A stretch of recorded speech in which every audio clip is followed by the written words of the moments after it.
하나님 말씀 신명기 마지막 장 34장 전장을 보겠습니다. 신명기 34장 1절로 12절 교독하겠습니다.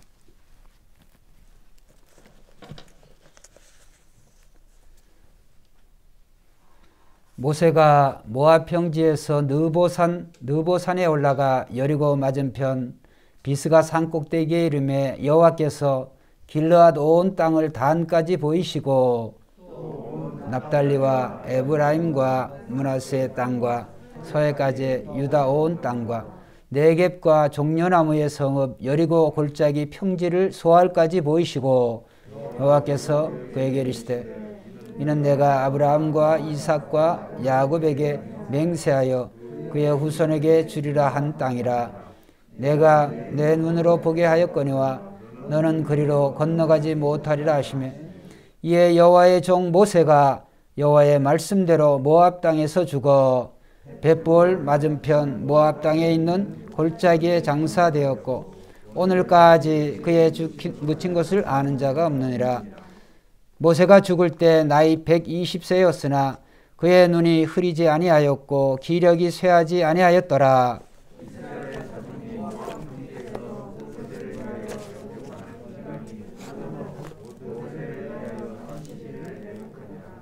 모세가 눈의 아들 여호수아에게 안수하였으므로 그에게 지혜의 영이 충만하니 이스라엘 자손이 여호와께서 모세에게 명령하신 대로 여호수아의 말을 순종하였더라.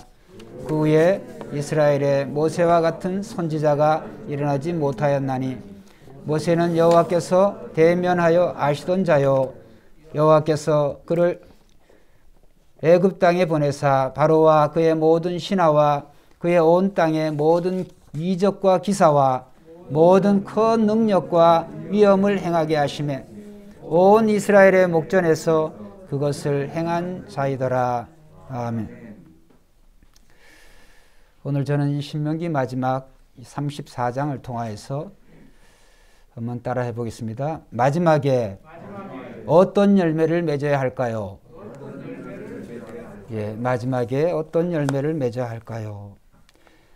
오늘 우리는 이 본문의 말씀을 읽은 대로 모세가 이제 이 신명기 34장을 끝으로 모세의 120년의 생애가 맞춰지게 됩니다. 제가 마지막에 어떤 열매를 맺어야 할까요? 이 마지막이란 임종의 순간을 그러한 이야기하는 것이 아니고 삶에 우리가 언제 주님이 부르실지 모르잖아요.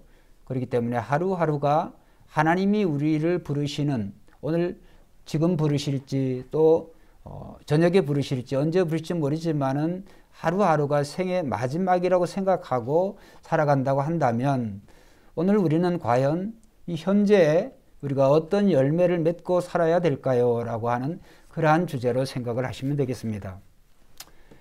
임종의 순간에 우리가 생애 그 임종의 순간에 자기 자신이 어떤 모습으로 가야 되는지 그것은 아무도 모릅니다. 또 우리가 또 이렇게 오해하지 말아야 될 것이 임종의 순간 또는 이 노년에 여러 가지 그러한 질병들이 있는데 그런 질병의 모습을 보면서 그 사람의 또 그분의 전체 인생을 평가하는 그런 어리석은 그러한 일을 우리가 하지 말아야 됩니다. 중요한 것은 오늘 하루하루가 오늘 우리가 하나님이 주신 귀한 날인 줄을 알고 정말 내가 생의 마지막 순간이라고 생각을 하고 오늘 지금 이 순간 현재 이런 열매를 맺고 살아야 된다라고 하는 것을 이 모세의 죽음을 통해서 저는 말씀드리고 싶은 것이죠. 모세의 생애는 그 3단계로 우리가 생각을 해볼 수가 있습니다. 첫째, 이제 그의 출생에서 40세. 그때까지는 모세가 성경이 증거하기를 공주의 아들로, 공주의 양자로 이제 이 애굽의 왕궁에서 그가 자라났습니다. 근데 우리가 한편으로 우리가 어떻게 생각해 보면은 이 40년 동안에 이 모세가 호의호식하고 잘 먹고 잘 살고 아무런 걱정 근심 없이 살아가지 않았냐라고 하는 그런 생각도 할 수가 있지만은 절대 그렇지 않습니다. 왜냐하면 모세는 그가 이제 강물에 버려지고 태어나서 그 바로 왕의 엄한 그 명에 의해서 그 히브리인의 남자는 다 죽이고 그 다음에 여자는 살리라라고 하는 그러한 바로 왕의 엄한 명령에 따라서 이 모세가 그 죽을 뻔하다가 그렇죠? 그 강물에 또 내려와서 어떻게 세상적인 시각으로 보는 거죠. 어떻게 공주의 그 목욕하는 공주가 목욕하는 그곳으로 이제 또 내려와서 이제 애굽 사람이 아닌 히브리 아이인 줄 알았지만은 공주가 그를 양자로 이제 입양을 해서 키우게 됐는데, 근데 모세가 이제 처음부터 그의 어미가 누구인지 형제가 누구인지 모르던 사람이 아니에요. 왜냐하면 처음부터 이제 그의 누나 그 미리암이 그 모세에게 친엄마를 유모로 소개를 해주고, 그 유모가 그 모세에게 자기가 엄마가 아니고 또 그냥 일반 유모다 이렇게 얘기를 했겠습니까? 그러니까 그 엄마가 모세가 40년 동안에 이제 그 엄마 요셉에서 언제까지 살았는지는 모르지만 그가 그 모세와 함께 하는 동안에 모세의 정체성이 누구인지, 너는 어떤 민족인지, 너는 어떻게 지금 어떤 과정을 통해서 지금 이 자리에 있는지 그것을 모세에게 교육을 시켰단 말이에요. 그러니까 어떻게 보면 모세는 40년 동안에 정말 호의호식하고 외적인 환경 속에서는 잘 먹고 잘 사는 그런 환경처럼 보이지만 굉장히 그의 삶에 정말 어쩔 수 없는 그런 운명 속에서 부모와 떨어져서 살아야 되고 형제와 떨어져서 살아야 되고, 그 다음에 자기는 자기 민족에 대한 그런 어떤 책임감, 그러한 것이 굉장히 이 모세가 많았어요. 그래서 그의 나이 40이 되어졌을 때 성경은 분명히 증거하고 있습니다.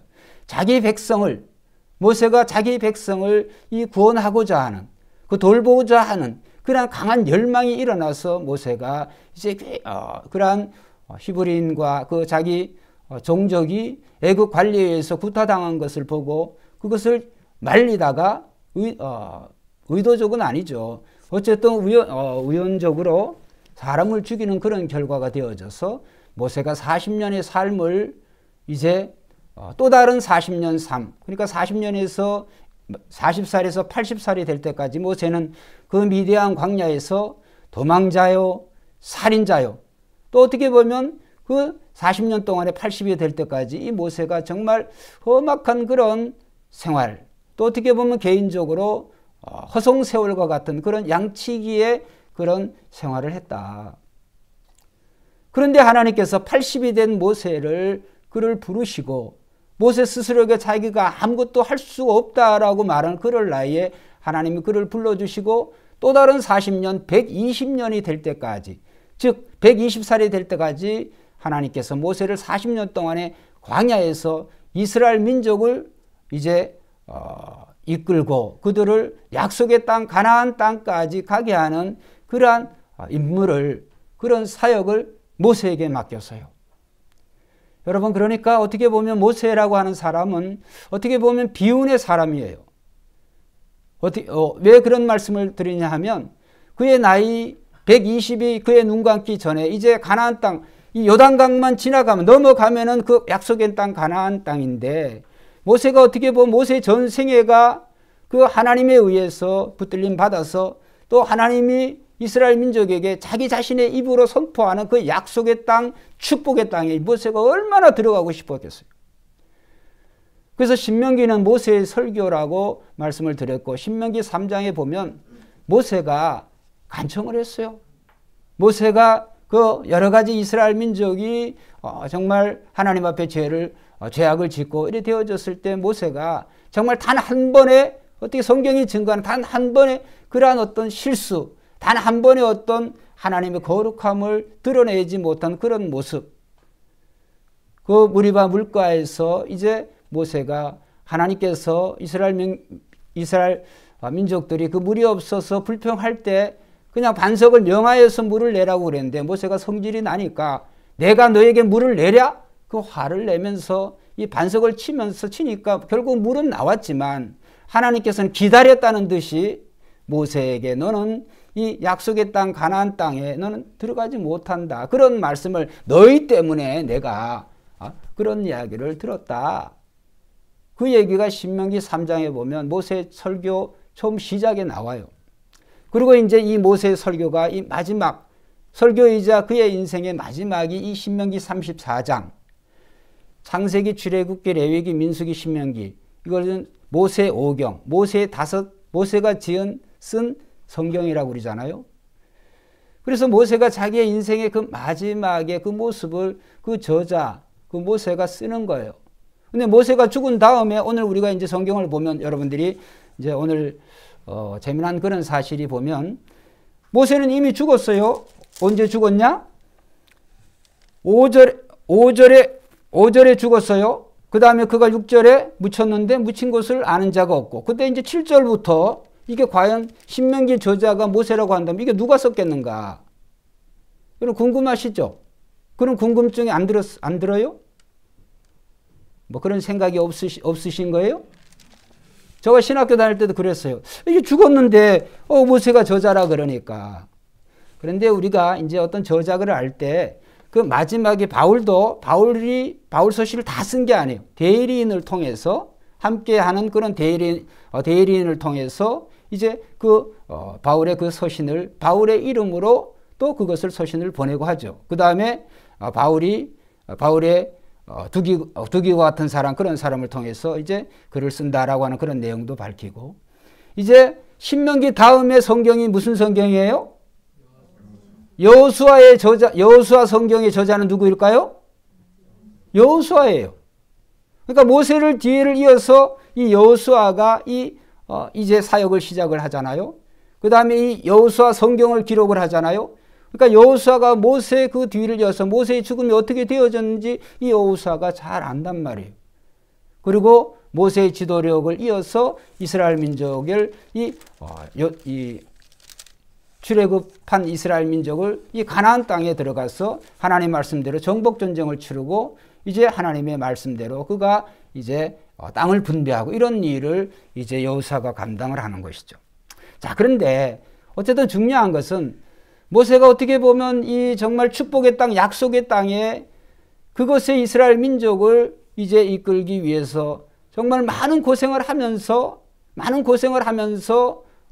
물론 여호수아와 갈렙도 그렇습니다만 정말 하나님을 불순종하는 그런 세대 가운데서도 이 모세와 여호수아와 갈렙만큼은 오직 하나님의 말씀에 순종하고 왔는데, 여호수아와 갈렙은 들어간다 그랬는데 자기는 못 들어간다 그러니까 여러분 개인적으로 생각할 때 이스라엘 민족에 대해서 굉장히 원망하지 않겠어요? 개인적인 그런 생각을 보면, 개인적인 어떤 그러한 생각, 개인적인 어떤 욕심이라고 할까요? 개인적인 어떤 그런 모습을 보면 이스라엘 민족 때문에 모세가 못 들어간다고 생각하니까 그것을 하나님께, 하나님, 물론 그때 제가 성질을 좀 내서 이렇게 잘못은 했습니다만 하나님의 거룩하심을 100% 드러내지는 못했습니다만, 그러나 여기에 있는 이 백성들보다는 낫지 않습니까? 라고 말할 수가 있는데 모세의 마지막 모습이 그러지 않았어요. 모세는 그가 부르실 때부터 오늘 그의 나이 80에서 120세까지 그가 죽기까지 한번 따라합시다. 하나님의 말씀에 절대적으로 순종했다. 하나님의 우리 김경원 조사님 이 말씀을 좋아하는데 하나님의 그 절대 주권, 하나님의 절대적인 그 주권을 이 모세가 인정을 하고, 그 다음에 하나님이 안 된다 하신 것을 다시 하나님께서 오케이 이렇게 하실 분이 아니라고 하는 걸 모세가 알기 때문에 그의 인생에 정말 어떻게 보면 그 가나안 땅에 또 하나님이 눈을 열어서 가나안 전 지역을 특별한 그런 기적으로 그의 눈을 밝혀서 전 지역을 살게 될 그 전 지역을 보여주시 얼마나 들어가고 싶겠어요. 그런데 거기에 대해서 이 모세가 이제 더 이상 말하지 않고 하나님의 말씀에 순종한 줄로 믿습니다. 그래서 오늘 우리가 기억을 해야 될 마지막에 우리가 맺어야 될 그 열매, 첫째 열매는 저는 하나님의 말씀에 순종하는 것이다. 오늘 하루하루의 삶이 오늘 내 뜻과 내 뜻대로 또 그렇게 펼쳐지지 않는다고 할지라도 하나님이 나의 인생을 절대적으로 주관하고 계시고 이끌고 계시다고 하는 이 사실, 내 자신이 나를 아는 것보다 하나님이 나를 더 잘 아신다고 하는 그러한 것이 하나님의 주권, 그 하나님의 주권이 오늘도 이 온 피조 세계뿐만이 아니라 하나님이 나를, 예수 그리스도를 믿는 나를, 십자가의 구속의 피로 값줘 사신 나를 절대적으로 하나님이 붙잡고 계시다고 하는 이 하나님의 말씀에 순종하며 사시기를 주의 이름으로 축원드립니다. 여러분, 신구약에 보면 어떻게 보면 사울이라고 하는 사람이 두 사람이 등장해요. 구약의 사울이라고 하는 사람은 이제 그가 베냐민 지파로 가장 연약한 지파 같지만 그런 연약한 가운데서도 하나님께서 그가 겸손할 때 이 사울을 이스라엘의 첫 왕으로 세워주셨어요. 그런데 어떻게 됐을까요? 사울은 그 처음에 하나님이 그를 부르신 그 모습대로 살지 아니하고 가면 갈수록 그의 마음이 교만해지고 강팍해지고 하나님을 대항하는 그런 모습 속에서 그가 살아갔어요. 나중에는 어떻게 됐냐면 세상의 이스라엘 왕 하나님의 말씀으로 순종해야 통치하고 살아가야 될 왕이 무당을 찾아가요. 선지자 사무엘이 죽으니까 이제 하나님의 뜻을 이제 알 수가 없으니까 또 하나님이 계시가 안 나타나니까 자기가 이 이스라엘 전역 가운데 이 무당을 처치한 사람이 무당을 제거한 사람이 무당을 찾아가 가지고 하나님의 말씀을 듣고자 해요. 이런 짓거리를 이 사울이 결국 하게 되고 결국은 이 사울의 이 말로가 비참하게 전쟁에서 죽게 되어지죠. 여러분 그런데 신약에도 사울이 나와요. 근데 그 사울이 예수 그리스도를 만나기 전에는 나름 자기가 최고라고 그렇게 여기면서 살아온 그런 사람이었는데 예수님을 만나고 나니까 자기 자신의 의, 내 자신의 잘났고 뭐 이러한 것들이 자기가에게 해로운 것으로 느껴졌어요.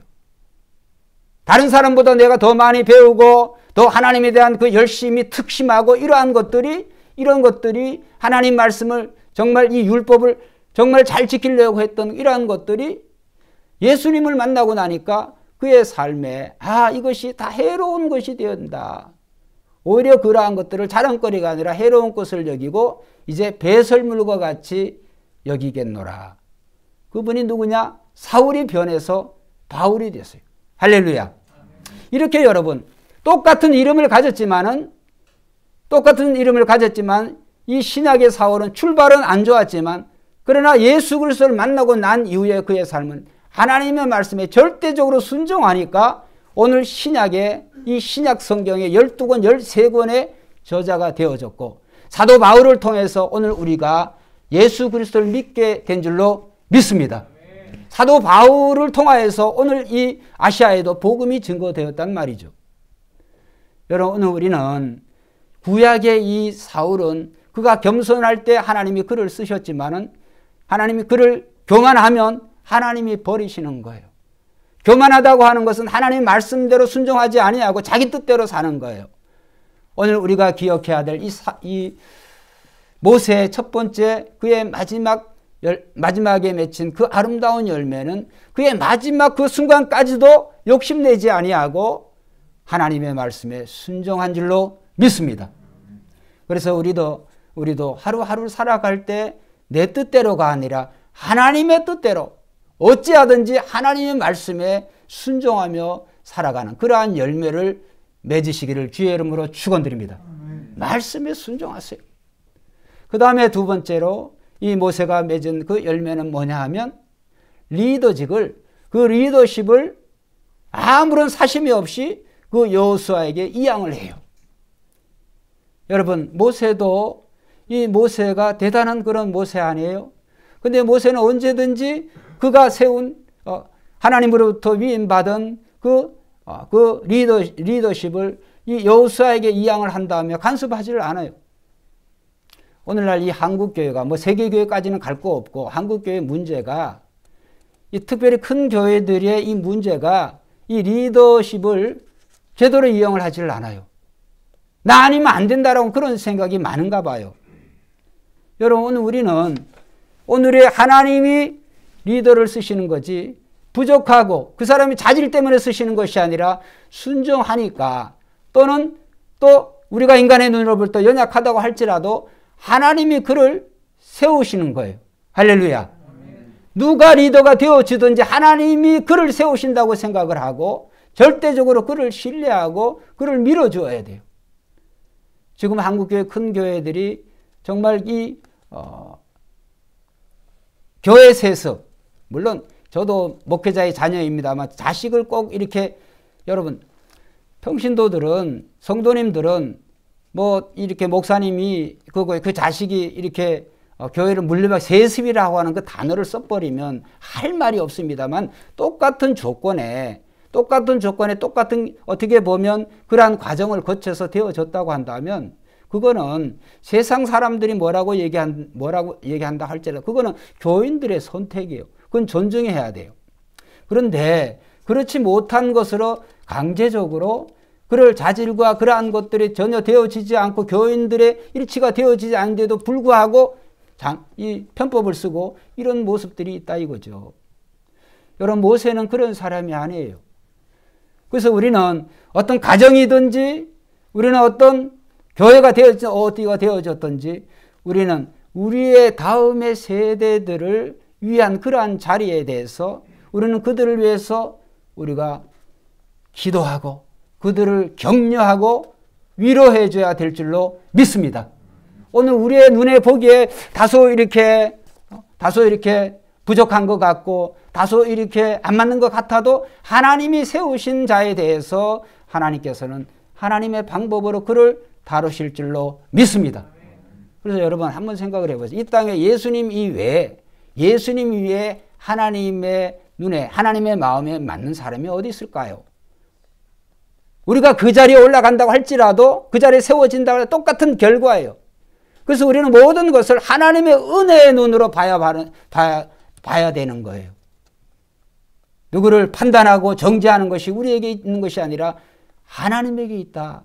그래서 우리가 할 수 있는 것은 우리가 그를 위해서 기도하고 격려하고 이 모세가 사심이 없이 이 여호수아에게 그의 리더직을 이양해 준 것과 같이 제가 한번 생각을 해봤어요. 하나님이 오케이 해가지고 모세야 그래 너 고생 많이 했으니까 이제 가나안 땅에 네가 들어가라.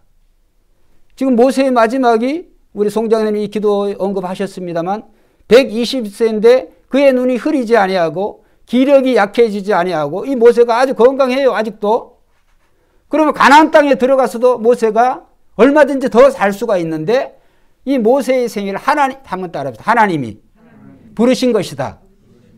하나님이 모세의 사명은 뭐냐 하면 이 이스라엘 민족을 출애굽 그 애굽에서 구원해서 구원자의 그런 역할을 하게 한 거예요.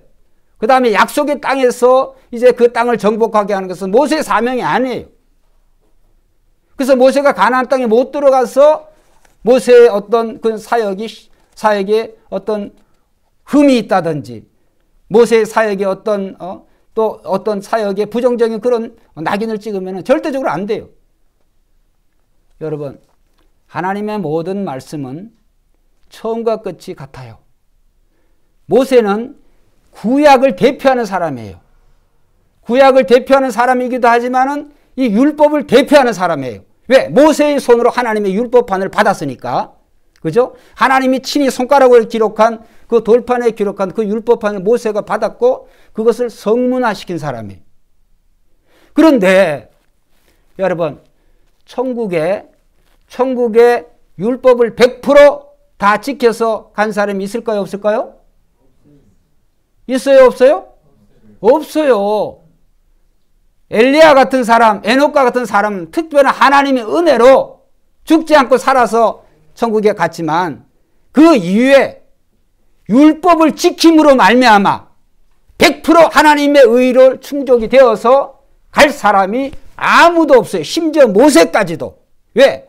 모세도 하나님이 이 율법을 100% 순종한다고 하는 것은 하나님이 거룩하신 하나님의 순도 100%, 거기 0.0001%의 거기에 순도가 떨어져서는 안 돼요. 그러니까 율법을 온전히 지킨다고 하는 것은 하나님, 거룩하신 하나님처럼, 완벽하신 하나님처럼 그래야 되는 거예요. 모세가 거기에 견질 수가 있어요? 상대적으로 다른 사람들에 비해서 나을다 뿐이지 율법을 온전히 예수님처럼 지킴으로 그는 들어갈 수가 없어요. 그것을 보여주는 거예요. 그래서 우리가 예수님의 모습을 보니 한번 따라합시다. 은혜와 진리가 충만하더라. 은혜라고 하는 것은 인간의 어떤 나의 의가 개입될 요소가 없는 것을 얘기해요. 이것을 이제 어떤 신학자들이나 목사님들이 잘못 이해를 해서 하나님은 결국에 모든 사람을 예수를 믿든지 안 믿든지 다 구원해 주실 거다. 은혜로 보는 거예요. 근데 그러한 은혜는 잘못된 은혜예요. 뭐가 잘못되냐면, 아니, 죄가 있는데, 그렇죠? 죄와 하나님은, 죄와 천국은, 죄와 구원받은 자는 어울리지를 않아요. 빛과 어둠이 어떻게 조화가 될 수가 있어요? 그러므로 이 모세라고 하는 사람이 그가 상대적으로 하나님 앞에 하나님께서 정말 이 모세는 얼굴과 얼굴을 대면해서 그렇게 관계를 가진 사람이다 할지라도 그 율법을 가지고 율법을 지킴으로써는 약속의 땅, 즉 천국을 상징하는 가나안 땅에 못 들어간다고 하는 것을 우리에게 깨닫게 하신 거예요. 자, 그러면 하나님의 모든 말씀을 100% 죄를 알지도 못하고 짓지도 않으신 예수 그리스도를 우리가 믿음으로 말미암아 모세는 율법을 100% 못 지킴으로 그가 가나안 땅에 못 들어가지만 우리는 가나안 땅 정도가 아니라 하나님의 나라에 한번 따라 넉넉하게 들어가게 될 줄 믿습니다. 왜? 세상에 오신 하나님이신 하나님의 의이신 예수 그리스도를 믿음으로, 이게 은혜예요. 그 다음에 은혜와 진리가 충만하다고 그랬잖아요. 진리는 하나님의 말씀이에요. 말씀이 없는, 말씀 순종이 없는 그 은혜라고 하는 건 잘못된 은혜예요. 예수님은 하나님의 모든 말씀대로 그 진리대로 다 사셨어요. 다 지키셨어요. 그래서 예수님이 십자가에 죽으실 때 마지막 7마디 말씀 중에 하나가 다 이루었다. 다 이루었다. 그래서 우리는 오늘 예수님 안에 은혜와 진리가 충만한 그것을 예수를 믿을 때 나의 것이 되어지는 거예요. 그래서 우리가 조심해야 되는 것이, 우리가 예수 믿고 난 후에 내가 어떻게 착하게 살고 더 의롭게 살고 더 좋은 일을 많이 하고 그래가지고 우리의 믿음의 순도가 올라가는 게 아니고 끝까지 우리는 예수님만을 자랑해야 될 줄로 믿습니다. 예수님의 의로 우리가 천국에 가고 하나님의 자녀가 되어진 것이지 어떤 나의 의를 가지고, 그것을 모세가 깨달은 거예요. 그래서 모세는 그의 마지막에 정말 하나님이 가장 인정하시는 그런 사람이었지만 모세가 불평불만하지 아니하고 하나님의 그 말씀에 절대적으로 순종하고 그 다음에 리더직을 이양하고 그 다음에 또 우리가 생각해 볼 수 있는 것이, 여러분, 이 모세는 저 같은 사람을 이 모세에 지게 됐다고 하면 굉장히 불평했을 것 같아요. 왜 그러냐면 눈에 펼쳐지는 그 가나안 땅에 정말 축복의 땅, 그 가나안 땅에 보여지는데 이스라엘 민족이 얼마나 믿겠어요? 너희 때문에 내가 못 들어가. 진짜 한이 돼. 이렇게 말할 것 같은데 모세는 그러한 방법, 그런 것을 택한 것이 아니고 한번 따라합시다. 축복을 선포했다. 저주 대신에, 불평 대신에, 원망 대신에 모세는 축복을 선택한 사람이에요. 그게 신명기 33장에 지난 우리가 몇 주 동안에 설교한 내용이에요.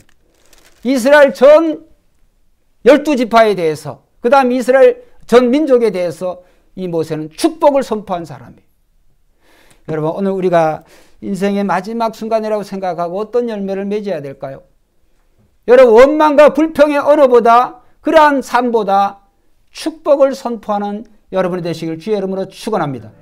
축복을 선포해야 돼요. 예화 중에 재미난 그런 예화가 있어서 제가 이 책은 제가 못 읽어봤어요. 근데 평생감사라고 하는 책은 읽어봤는데 거기에 평생감사라고 하는 책에 그 실천편도 있는 모양이에요. 거기에 이런 말이 나와요. 저도 요 이야기를 보면서 해당이 되는 몇 가지 말을 이렇게 사용하긴 했는데 여러분들도 들으시면 조금 뜨끔할 겁니다. 부모가 자식에게 하는 말이 이런 말들이에요.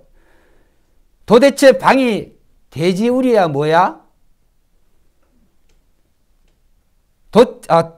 대체 커서 뭐가 되려고 그래? 뜨끔하네요. 내가 너 때문에 못 살아. 그 다음 입만 살아가지고 물건에 손이 달렸냐 발이 달렸냐. 그렇게 좋으면 그 집에 가서 살아. 그 다음에 멋부리다 얼어 죽겠다. 이게 이제 저는 좀 들었어요, 이게. 내 배가 고프지 내 배가 고프냐? 내가 그럴 줄 알았어. 그 다음에 지금 목구멍으로 밥이 넘어가냐? 그런 말. 뭘 잘했다고 울어? 또 조금 뭐 이렇게 뭘, 예, 좀 치고 그러면 그렇게 해서 문이 부서지냐? 엄마 죽는 걸 볼래? 조금 이제 강도가 올라가죠? 집에 들어올 생각을 하지를 마. 그 다음에 이제 앞권은 이거예요. 한번 따라 합시다. 꼭 따라해 보세요. 꼭 너 같은 딸 낳아서 살아라. 예, 꼭 너 같은 딸 낳아가지고, 그러니까 엄마가 이제 딸에게 하는 말이에요. 물론 아들도 예외가 아닙니다. 꼭 너 같은 놈 만나서 살아라. 제가 미리 말씀드렸죠. 이 얘기하기 전에 저도 여기에 몇 개는 해당이 된다고. 여기 우리 어진이가 있습니다만 이 설교를 내가 안 들어봐가지고 그래요. 하나님 말씀을 정말 내가 잘 생각하고 말씀을 날마다 묵상하고 이런 어떤 저주의 말, 원망의 말, 불평의 말보다도 축복을 선포해야 되는데, 축복해 줘야 되는데. 할렐루야. 예수님이 그러셨어요. 제자들을 파송하시면서 너희가 어느 집에 가든지 뭐를 빌어줘라? 복을 빌어줘라. 그래서 복을 빌어줘. 우리 아버님이 또 저 얘기하시니까 제가 그런 18번 얘기하잖아요. 우리 부모가 자식들인데 그냥 그런 얘기만 하다가 저주와 불평 이런 걸 하다가 코 풀 때만 흥해라 그러잖아요. 수수금 갖다 대면서. 여러분, 오늘 우리는 우리의 생애가 이제 지나온 거는 뭐 어쩔 수가 없고 그거는 이제 회개하면 되고, 오늘부터 저주보다, 이 저주의 말보다도 축복을 선포하시기를 주의 이름으로 축원드립니다. 안 된다 안 된다 그러면 장사가 진짜 안 돼요.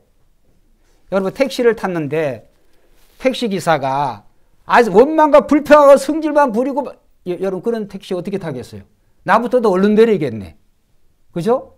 근데 어때 택시를 탔는데 오늘 좋습니다. 선생님 이렇게 멋있습니다. 뭐 이렇게 이런 좋은 얘기를 한다 그런다면 그 택시를 타고 싶죠. 똑같아요, 우리들도. 그래서 이 모세는 원망과 불평보다도 어떻게 보면 120세 더 살 수도 있는데도 불구하고 이스라엘 민족으로 인해서 그가 가나안 땅에 못 들어간 것에 대해서 한마디도 백성들에게 원망하고 불평하지 않아요. 오히려 신명기 33장 전체를 향해서 축복을 선포하는 거예요. 영상을 제가 올렸는데 그거 실제로 MBC인가 뭐 SBS인가 거기서 그걸 뭐 연습이 아니라 그거를 실습을 해본 거예요. 그 말씀드렸죠? 밴드에 제가 올렸는데 어떤 방송국에서 똑같은 밥을 해서 똑같은 용기에 담아두고 그걸 이제 방송국 직원들에게 이제 하나는 똑같은 두 개를 나눠주면서 하나는 맨날 한 밥은 좋은 말만 하는 거예요. 나 너 사랑해. 뭐 이렇게 뭐 좋은 말만 하고, 그다음 또 하나는 막 원망하고 불평하고 짜증내고 이렇게 되는 거예요. 그 시간이 한 달인가 뭐 몇 주인가 지난 후에 그 밥을 보니까 밥이 뭔 생명이 있겠어요.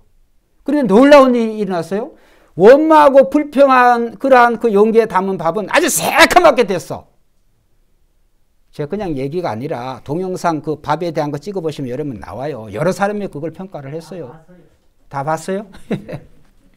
그러나 좋은 말하고 축복한 그 밥은 뭐 이렇게 누룩이 낀 것처럼 하얗게 먹을 수 있는지 없는지 뭐 그거는 모르겠습니다만 어떤 밥의 색깔 자체가 달라. 여러분, 우리의 자녀들이 일평생 그냥 여러분 그냥 저주만 하고 네 안 된다 그러고 그 자식이 잘 되겠습니까? 그리고 그 자녀가 보고 배운 게 그건데 자녀가 결혼을 했어. 또 자식을 낳아. 똑같은 거예요. 여러분, 오늘 이 순간부터 원망과 불평 대신에 축복을 선포하시기를 주의 이름으로 축원드립니다. 그리고 저 같은 사람은 이 경상도 사람들이 표현을 잘 못해요. 이런 것도 좀 고쳐야 돼, 사실은. 그래서 여러분, 오늘 우리 아버님도 지금 여기 이제 계십니다. 제가 이제 말씀드리는데, 제가 볼 때 아버님이 은퇴하신 다음에 철이 많이 드셨어요. 제가 볼 때. 이전에는 뭐 언제 우리를 그렇게 뭐 교인들과 교회 이렇게만 사셨지, 우리들과 관계한 적이 없어요. 제가 말씀드렸죠? 뭐 초등학교, 중고등학교 뭐 졸업하고 이런 거 아버지가 오신 적이 없어요. 그래서 우리 삼촌 보니까 삼촌이 우리 아버지 집 친구들이 알아요. 근데 요즘은 우리 어머니가 하시는 거 보면 제가 놀래요. 아니 그동안에 그렇게 안 하시더니 어머니를 제일 사랑한다 그러고 제일 예쁘다 그러고 그런 말을 제가 들어본 적이 없어요. 그럴 때 보면 참 오늘 우리가 못해뒀던 그러한 것들을 우리 아버님이 흉보는 게 아니라 평소에 우리가 이렇게 하고 산다고 한다면 얼마나 더 좋을까 이런 생각을 한번 해보는 거죠. 여러분 오늘 모세처럼 축복을 선포하시기를 주의 이름으로 축원드립니다. 여러분 오늘 우리가 인생의 행복이라고 하는 게 여러분이 그냥 꿈꿔지는 대로 여러분이 생각하는 대로 인생이 펼쳐진다고 행복해지는 게 아니에요. 하나님이 행복한 마음을 줘야 행복해질 줄로 믿습니다. 행복한 마음을 주셔야 돼. 그러기 위해서 오늘 하나님 말씀대로 우리는 순종하고 원망과 불평의 삶보다도 축복의 말을 하면서 여러분 오늘 가게에 들어갔는데 아이고 오늘 손님이 처음입니다. 장사가 안 돼도 이렇게 지질이 안 됩니다. 그런 집에 가서는 밥 먹고 싶지를 않네요. 그런 가게를 제가 본 적이 있어요. 근데 어떤 가게는 보면 예 오늘도 잘 됩니다. 감사합니다. 이렇게 그것도 먹고 싶죠. 그 다음에 모세는 마지막으로 한번 따라합시다. 끝까지 하나님과의 친밀감을 유지했다. 모세는요, 모세의 생애는 어떻게 보면 하나님과의 그 친밀감, 하나님과의 관계를 모세는 끝까지 모세는 소중히 여긴 사람이에요. 그래서 오늘 이 본 말씀의 이 마지막에 34장 10절에 보면 여호수아가 기록을 하잖아요. 그 후에는 이스라엘에 모세와 같은 선지자가 일어나지 못하였나니 모세는 여호와께서 대면하여 아시던 자요. 그러니까 얼굴과 얼굴을 보고 아시던 자요. 이 말씀이 어딘가 있냐면 자 출애굽기 한번 찾아보겠습니다. 출애굽기 33장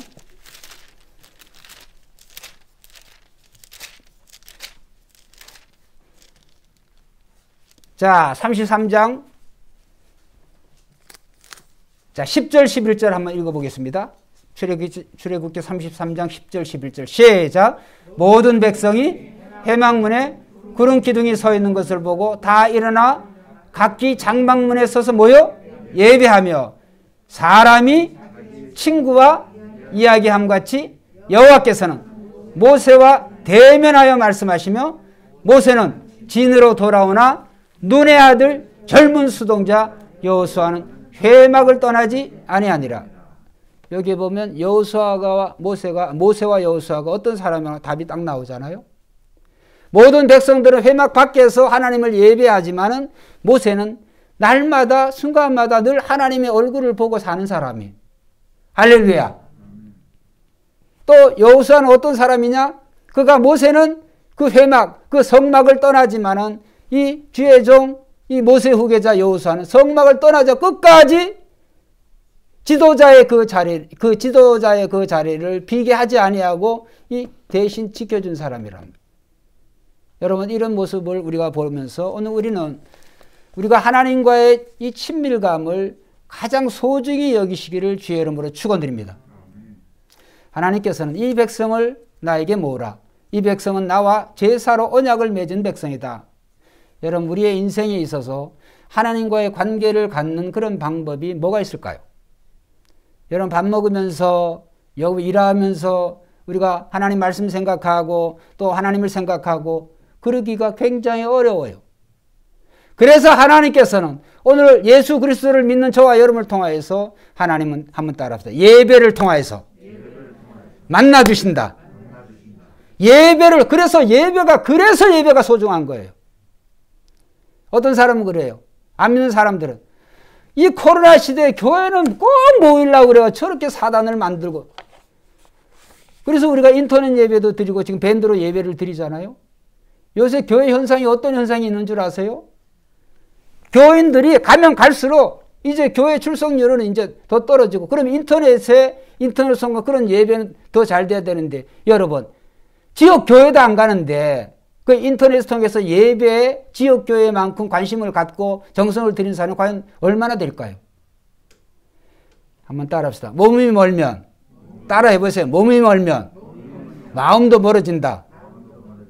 몸이 멀면 마음도 멀어져요. 그래서 이 예배가 얼마나 소중한지를 몰라요. 우리가 일주일에 1시간만이라도 이 1시간을 우리가 온전히 하나님을 생각하고 찬양을 드리고 기도를 드리고 말씀을 듣고 성도의 교제를 이어가고 이것을 인터넷으로만 통해 한다. 과연 그게 가능할까요? 성도의 교제는 전화는 되겠죠. 전화. 우리 이렇게 전화해서. 그렇다고 뭐 성도의 교제가 되어집니까? 친교는 밥 먹는 것 그런 얘기가 있어요. 친밀감은 어느 교제에서 나오냐면 식탁 교제에서 나온다 그랬어요. 식탁 교제. 오늘 우리가 교회에서 지금 성찬식도 못해요. 그래서 지금 제가 지금 코로나 시대에 가장 내가 주님 앞에 죄송하게 생각하고 지금 하루에도 12번씩 내가 불뚝불뚝 하고 싶은 게 내가 욕을 먹더라도 이 성찬식을 해야 되지 않겠냐라고 하는 어떤 그런 여러분들은 그런 걸 별로 못 느끼지만 저는 굉장히 목회자로서 굉장히 하나님 앞에 죄스러운 마음. 왜 예수님이 모일 때는 뭐예요? 성도들이 모일 때마다 이를 기념하라, 이를 행하라. 예수님 명령이에요. 명령을 수행해야 될 그 목사가 이 성찬 예식을 이 코로나 시대에 못하니까 거기에 대한 죄책감이 진짜 많은 거예요. 그래서 어쨌든 한 달에 한 번씩은 이제 여러분 이제 순서대로 입장하시면서 어떻게 방법을 좀 달리 하더라도 어쨌든 이 성찬식을 이제 하게 될 겁니다. 어떻게 하든지. 여러분 우리는 이 예배에 대한 소중함을 여러분 예배에 대한 정성을 가지시기를 주의 이름으로 축원드립니다. 여러분 가정에서 예배 드리면서 여기 교회 오시는 것만큼 여러 복장 갖춰가지고 그렇게 하시는 분이 우리 새벽교회 교인들은 다 그렇게 하실 줄 믿습니다. 그렇게 하시는데 그렇게 잘 안 돼요. 그러면 이런 얘기하죠. 목사님 그 뭐 형식이 그렇게 중요합니까? 여러분 형식은 내용을 담는 컨테이너예요. 내용을 담으려고 그러면 용기가 있어야 내용이 담겨지지 않습니까? 오늘 내가 아무렇게나 입고 잠옷바람으로 속옷바람으로 그 무슨 하나님 앞에 내가 거기에서 무슨 경건한 게 뭐가 경건한 게 나오겠어요? 그래서 오늘 우리는 이 예배가 왜 하나님께서 이 예배를 통하여서 또 예수님께서 예수님의 공생애 동안에 늘 성전에 예루살렘 성전이 멀면 성전이 없으면 회당에 가셔서 하나님의 말씀을 가르치신 줄로 믿습니다. 그래서 예수님의 생애는 언제나 성전 중심, 회당 중심 거기서 말씀을 선포하시고 거기서 예수님께서 이제 사람들을 만나고 이렇게 하셨어요. 없는 곳에서는 예수님께서 이제 백성들을 만나고 친히 또 들로 산에 거기서 말씀을 증거하시고 그렇게 교제하셨지만 교회가 버젓이 있는데도 불구하고 교회를 폐기해야 된다라고 하는 그러한 이 시대로 가니까 너무너무나 마음이 아픈 거죠. 여러분 어떻게 보면 이 코로나 시대 오늘 우리가 코로나 시대 이전까지 우리의 예배에 대한 그런 생각과 태도가 어땠는지를 코로나를 통하여서 저는 하나님께서 우리에게 검증하고 계시는 그런 기간들이 아닌가 이런 생각도 해보는 것이죠. 여러분 우리의 신앙과 믿음이 이 코로나보다 더한 것이 일어난다고 한다면 현재도 그러는데 코로나보다 더한 상황이 벌어진다고 그런다고 한다면 여러분 과연 우리의 신앙생활이 어떻겠어요? 자 코로나 정도가 아니라 교회 가면 이제 다 잡혀 감옥에 가 아니면 죽어. 여러분 이 코로나도 그러는데 만약 그때 상황이었으면 내가 죽으면 죽으리라고 교회에 오겠습니다. 과연 그렇게 말할 수가 있을까? 그래서 우리는 오늘 우리 하루하루의 삶에 가장 중요한 하나님과의 그 예배를 특별히 퀴티를 콰이트 타임을 소중히 여기시기를 주의 이름으로 축원드립니다. 제가 며칠 전에 우리 그 해양연구소를 하고 있는 그 친구의 전화가 왔어요. 그 전화의 내용이 뭐냐? 목사님, 이제 자기가 이 국가 정책을 심의하고 이런 이제 자문위원인데 자기 회사는 작고 그 다음에 거기에 대부분 위원들이 다 바뀌어졌는데 왜 자기는 안 바뀌고 계속 거기에 나를 부르는지 이해를 못하겠다. 왜 거기에 내노라는 국가에서 해양 분야에서는 이 양반이 뽑혀가지고 하니까 자기보다 날고 기는 그런 사람이 훨씬 많은데도 왜 나를 이 긴 세월 동안에 올해도 이제 와서 거기에 이제 호텔에 2주간 이제 외부에 못 나가고 이제 예산을 심의한다 그래요. 그 제가 그랬어요. 당신은 날마다 하나님과의 관계를 잘하잖아. 하나님이 한 번 택하신 자를 하나님의 말씀대로 순종하면 나이와 상관이 없이 회사의 사이즈와는 상관이 없이 하나님이 끝까지 하나님이 사용하실 줄 믿습니다. 네. 그래서 그 친구가 제일 잘하는 게 뭐냐 하면 지금도 자기가 자식들에게 물려주는 거는 매일 큐티하는 아침 7시 47분만 돼야만 저한테 문자가 와요. 이걸 보면은 문자가 와요. 큐티한 내용이. 매일. 그것도 수십 년 동안에. 그러면 그 큐티를 한 내용이 노트에 적어요. 이 친구는. 그래서 자기가 자식들에게 물려줄 수 있는 건 이 큐티한 이 내용이다. 그런 얘기를. 그 자녀가 아들도 있고 딸도 있는데 공교롭게도 큐티를 잘해요. 그 하나님께서 그들의 삶을 순적하게 이끌어 주시는 거예요. 여러분, 큐티가 뭐예요? 하나님과의 관계를 소중히 여기는 거예요. 할렐루야. 말씀을 보든지 기도를 하시든지 뭘 하든 그것이 한번 따라해보세요. 습관이 돼야 된다. 습관이 돼야 돼요. 습관이. 예수님이 기도를 아무렇게나 하시려고 하신 줄 아세요? 한번 따라해보세요. 습관을 따라 기도하러 가셨다. 예수님이 겟세마네 동산에 가실 때에도 습관을 쫓아서 예수님이 가셨다고 그랬어요. 오늘 저와 여러분들의 삶도 이런 모세와 같이 이런 정말 정해진 루틴, 하나님과의 그 관계를 날마다 소중히 여길 때 하나님은 나를 존중히 여기는 자를 하나님이 존중히 여기신다고 그랬어요. 할렐루야.